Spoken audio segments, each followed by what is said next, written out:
अध्ययन करेंगे। तो पिछले भाग में प्रश्न नंबर 1 से लेकर के प्रश्न नंबर 6 तक के सभी प्रश्नों को हल करके वीडियो अपलोड कर दिया गया है। यदि उस भाग का वीडियो आप नहीं देखे होंगे तो प्लेलिस्ट में वीडियो है, वहां से जाकर के वीडियो को देख सकते हैं। तो 6 का जो है प्रश्न नंबर 2 तक हल हुआ था। तो इस भाग में प्रश्न नंबर 6 के 3 से लेकर के आगे के सभी प्रश्नों को हल करके बताया जाएगा और आप सभी विद्यार्थी एक एक क्वेश्चन को हल करते चलिएगा। जहां आपको समझ में नहीं आएगा वहां तुरंत कमेंट करिएगा।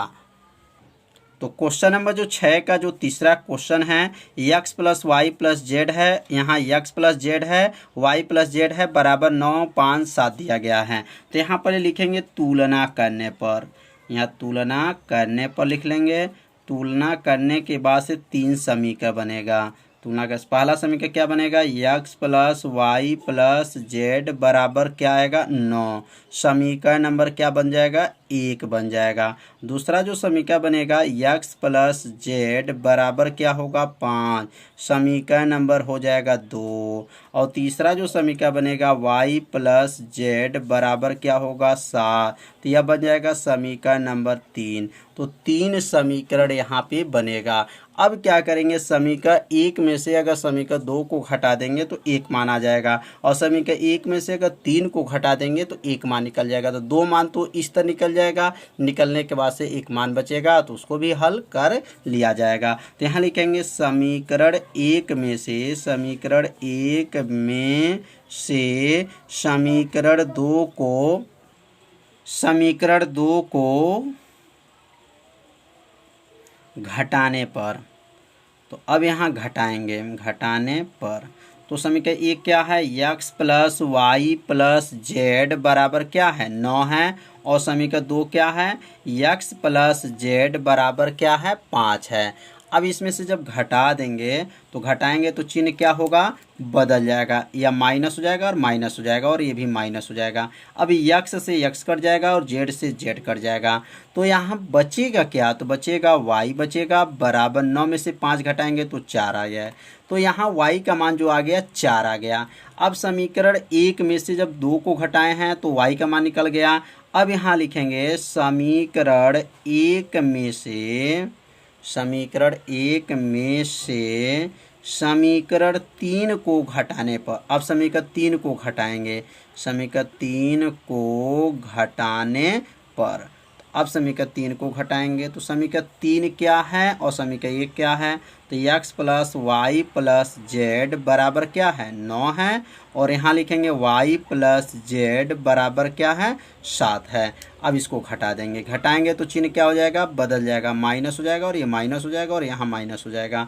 तो अब यह क्या बनेगा, y से y खत्म, z से z खत्म, बचेगा क्या, x बराबर 9 में से 7 घटा देंगे तो क्या बचेगा 2। तो x का मान जो है 2 आ गया और y का मान भी आ गया। अगर यहाँ x का मान रख दिया जाए तो किसका मान निकल जाएगा, z का मान निकल जाएगा। या इसमें जो है y का मान रख देंगे तो z का मान निकल जाएगा। तो यहाँ लिख लेंगे x बराबर क्या आया था 2, समीकरण 2 में रखने पर। अब समीकरण 2 में जब रखेंगे तो किसका मान निकल जाएगा, तो x का मान जो है निकल z का मान निकल जाएगा। तो समीकरण 2 क्या है, x प्लस जेड बराबर क्या है 5 है। अब x का मान जो है इसमें कितना है, तो x का मान यहाँ लिखेंगे 2 प्लस जेड बराबर 5। तो z बराबर 5 में से 2 घटा देंगे तो z का मान क्या आ गया 3 आ गया। तो यहाँ तीनों मान जो है निकल गया। तो यहाँ लिखेंगे अतः, यहाँ लिख लेंगे अतः x का मान क्या आया था, तो x का मान जो है 2 आया था। y का मान क्या आया था, तो y का मान 4 आया था और z का मान क्या आया था, तो 3 आया था। तो x का मान 2, y का मान 4 और z का मान जो है 3। तो समझ में आ गया होगा इसे कैसे सॉल्व किया गया। तो आप सभी विद्यार्थी अपने कॉपी में जरूर से नोट कीजिए जिससे आपको अच्छे से समझ में आ जाएगा। तो अब सीखेंगे प्रश्न नंबर 7। तो क्वेश्चन नंबर जो 7 है, समीकरण a माइनस बी है, 2a माइनस बी है, 2a प्लस सी है, 3c प्लस डी है, बराबर -1 है, 0 है, 5 है, 13 है, से ए बी सी तथा डी का मान ज्ञात कीजिए। मतलब इसके दोनों के जो बराबर है इसके सहायता से ए का मान, बी का मान, सी का मान और डी का मान ज्ञात करेंगे। तो यहाँ लिखेंगे पहले हल, और हल लिखने के बाद से इसे नोट करेंगे, नोट करने के बाद से तुलना करेंगे। तो क्या है, a माइनस बी है और यहाँ 2a माइनस बी है, 2a प्लस सी है, 3c प्लस डी है, बराबर कर लेंगे। और क्या है, -1 है, 0 है, 5 है, 13 है। अब यहाँ लिखेंगे तुलना करने पर। क्या लिखेंगे, तुलना करने पर। तो तुलना करने पर अब ये लिखने के बाद से अब यहाँ समीकरण एक को नोट करेंगे। क्या है, a माइनस बी कितने के बराबर है, -1 के बराबर। तो अब जो है समीकरण, तो अब बन जाएगा ये समीकरण नंबर जो है 1। अब अगला जो बनेगा 2a प्लस सी लिख सकते हैं या 2a माइनस बी भी लिख सकते हैं। 2a माइनस बी कितने के बराबर होगा, 0 के। तो 2a माइनस बी बराबर क्या हो गया, 0।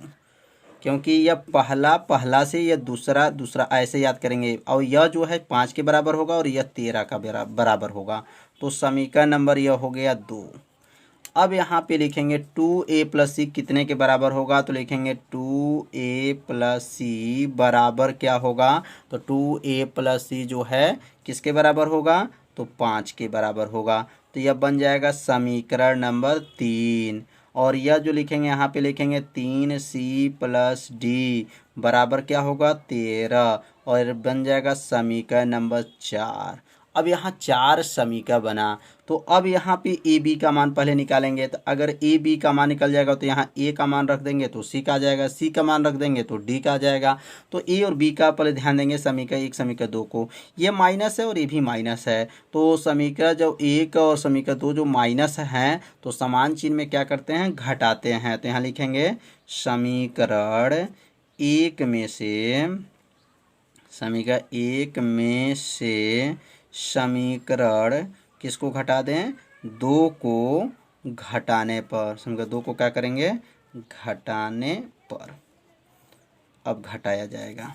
तो समीकरण 1 क्या है, a माइनस बी बराबर क्या है, -1 है। और यहाँ लिखेंगे 2a माइनस बी बराबर क्या है, 0 है। अब घटाएंगे तो क्या होगा, चिन्ह माइनस, यह हो जाएगा प्लस और यह हो जाएगा माइनस। अब घटेगा तो यह b से b जो है कट जाएगा, ये माइनस है प्लस है कट जाएगा। और एक a में से जब 2a घटाएंगे तो क्या बनेगा, -a हो जाएगा, बराबर -1 में से 0 घटाएंगे तो क्या आएगा, -1 आ जाएगा। अब दोनों पक्ष में जब माइनस हो तो इस माइनस से माइनस को क्या करते हैं, काट देते हैं। तो a बराबर क्या आ गया, 1 आ गया। तो a का मान जो है 1 आ गया। अब a का मान जो है समीकरण 1 में रख सकते हैं, 2 में भी रख सकते हैं। तो यहाँ लिखेंगे a का जो मान निकला है, a का मान समीकरण किस में रखते हैं, 1 में रखने पर। समीकरण 1 में रखने पर,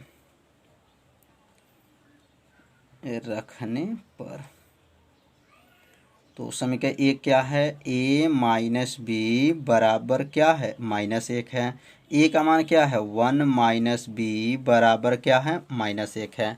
अब जो है 1 जब पक्षांतर करेंगे तो +1 है, पक्षांतर होगा तो -b बराबर -1 होगा। -b बराबर -2 हो जाएगा। माइनस से माइनस को क्या करेंगे, काट देंगे तो b बराबर क्या होगा, 2 हो जाएगा। तो b का मान जो है 2 आ गया।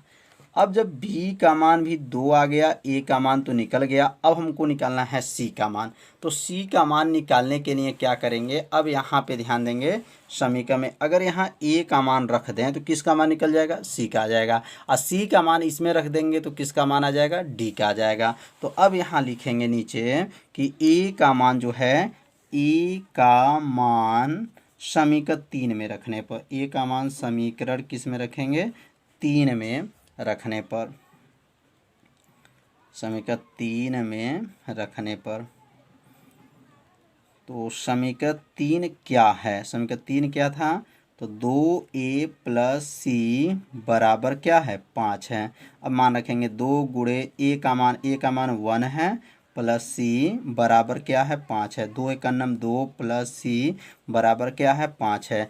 2 को जब पक्षांतर कर लेंगे तो c बराबर क्या होगा 5 माइनस 2, तो c बराबर क्या आ गया 3 आ गया। तो c का मान जो है 3 आ गया। कितना आसान है। अब c का मान जब निकल गया तो c का मान किसी भी समीकरण में रखेंगे, मतलब c का मान समीकरण 4 में रखेंगे, किसी भी समीकरण में नहीं रखा पाएगा क्योंकि जो d निकालना है सिर्फ 4 वाले समीकरण में है। तो यहाँ लिखेंगे c का मान जो निकला है वह समीकरण 4 में रखेंगे। किस में रखेंगे, समीकरण 4 में रखने पर, क्योंकि 4 में ही d है तो 4 में रखने पर। तो जब 4 जो समीकरण क्या है, समीकरण 4 क्या है, तो समीकरण 4 जो है 3c प्लस डी बराबर क्या है 13 है। तो अब यहाँ मान रखेंगे तो 3 गुणे c का मान 3 प्लस डी बराबर क्या है 13 है। 3 त्रिकी 9 होगा, 9 को जब पक्षांतर कर देंगे तो 9 को जब पक्षांतर करेंगे तो 13 में से किसको घटा देंगे, 13 में से 9 घट जाएगा तो d बराबर क्या आ गया 4 आ गया। तो d का मान जो है 4 आ गया। कितना आसान है ये भी। तो d का मान 4 आ गया। तो अब यहाँ लिख सकते हैं लास्ट लाइन में, यहाँ पे यहाँ जगह नहीं है, थोड़ा नीचे जो है जगह नहीं है तो इसलिए यहाँ पे लिख सकते हैं अतः a का मान क्या आया था, तो a का मान 1 आया था, b का मान क्या आया था 2 आया था, c का मान क्या आया था, तो c का मान 3 आया था और d का मान क्या आया था 4 आया था। तो यहाँ लिख सकते हैं a का मान 1 और b का मान जो है 2 है और c का मान 3 है और d का मान क्या है 4 है। तो आप सभी विद्यार्थी इसके नीचे लिखिएगा, यहाँ जगह न होने की वजह से हम यहाँ पे लिखे हैं। तो अब अगला जो प्रश्न है 8 समझेंगे। तो प्रश्न नंबर 8 है a बराबर कोष्टक में दिया गया aij m गुणे n एक वर्ग आव्यूह है यदि, तो यहाँ पे 4 ऑप्शन दिया गया है। तो 4 ऑप्शन में से कौन से ऑप्शन जो है सही है। तो वर्ग आव्यूह किसे कहते हैं पहले इसके बारे में समझेंगे, जिसमें पंक्तियों की संख्या और स्तंभों की संख्या आपस में क्या हो बराबर होते हैं उसे वर्ग आव्यूह कहते हैं। तो वर्ग आव्यूह में यम का मान और यन का मान दोनों आपस में क्या होते हैं बराबर होते हैं। तो इसमें बराबर कहाँ पे है, देखिए यम बराबर यन, तो इसमें जो है पंक्तियों की संख्या और स्तंभों की संख्या आपस में क्या होते हैं बराबर होते हैं। तो इसमें विकल्प जो है यहाँ लिख देंगे, विकल्प जो है तीसरा जो है यहाँ तीसरा जो है सही है। तीसरा क्या सही है, यम बराबर यन होगा। क्यों, क्योंकि वर्ग आव्यूह में यम का मतलब पंक्तियों की संख्या और यन का मतलब स्तंभों की संख्या आपस में क्या होते हैं बराबर होते हैं। तो इसलिए विकल्प जो है तीसरा सही होगा। तो समझ में आ गया होगा कि प्रश्न नंबर 8 जो है वर्ग आव्यूह का मतलब कौन से ऑप्शन सही है। तो अब सीखेंगे प्रश्न नंबर 9। तो प्रश्न नंबर 9 है x तथा y के प्रदत्त किन मानों के लिए आव्यूहों के निम्नलिखित युग्म समान हैं। तो यह क्वेश्चन दिया गया है और यहाँ पे जो है 4 विकल्प दिए गए हैं। तो आप सभी विद्यार्थी पहले इस क्वेश्चन को यहाँ पे नोट कर लेंगे और नोट करके जब सॉल्व करेंगे तो इस 4 ऑप्शन में से कौन से ऑप्शन सही होंगे जब हल करने पर पता चल जाएगा। तो यहाँ लिखेंगे पहले हल, और हल करने के बाद से यहाँ पहले नोट करेंगे 3x प्लस क्या है 7 है, y प्लस 1 है, यहाँ पे 5 है, 2 माइनस 3x है, कोष्टक बंद कर देंगे और उसके बाद से यहाँ बराबर करेंगे और यहाँ लिखेंगे 0 8 y माइनस 2 4। अब यहाँ लिखने के बाद से लिखेंगे तुलना करने पर।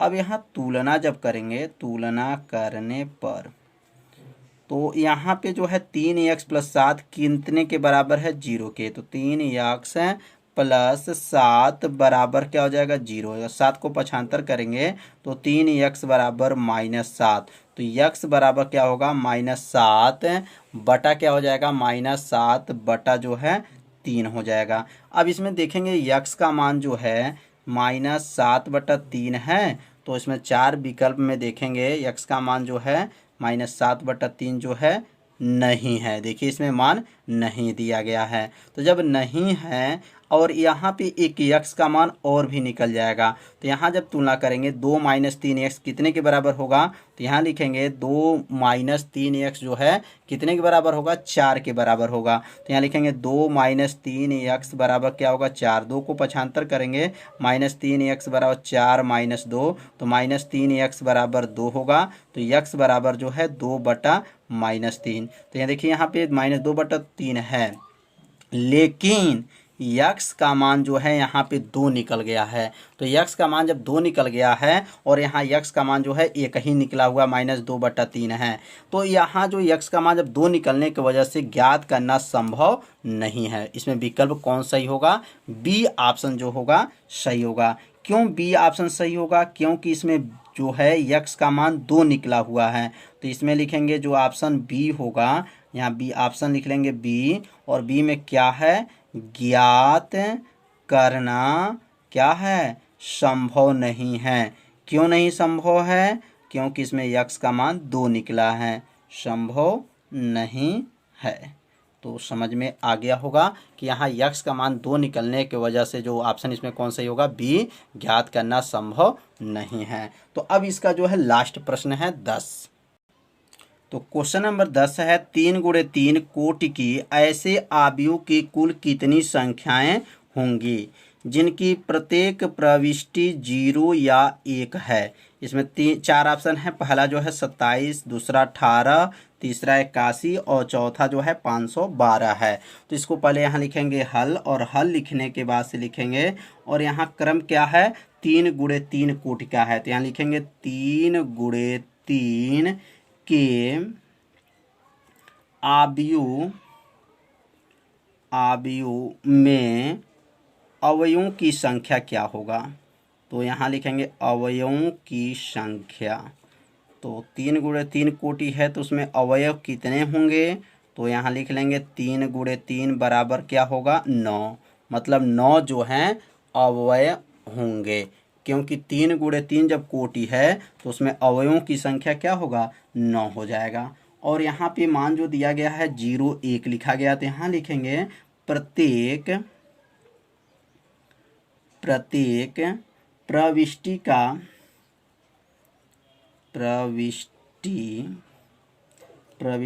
का मान, प्रत्येक प्रविष्टि का मान क्या है, 0 या क्या है, 1 है। क्वेश्चन में दिया गया है 0 या क्या है, 1 है।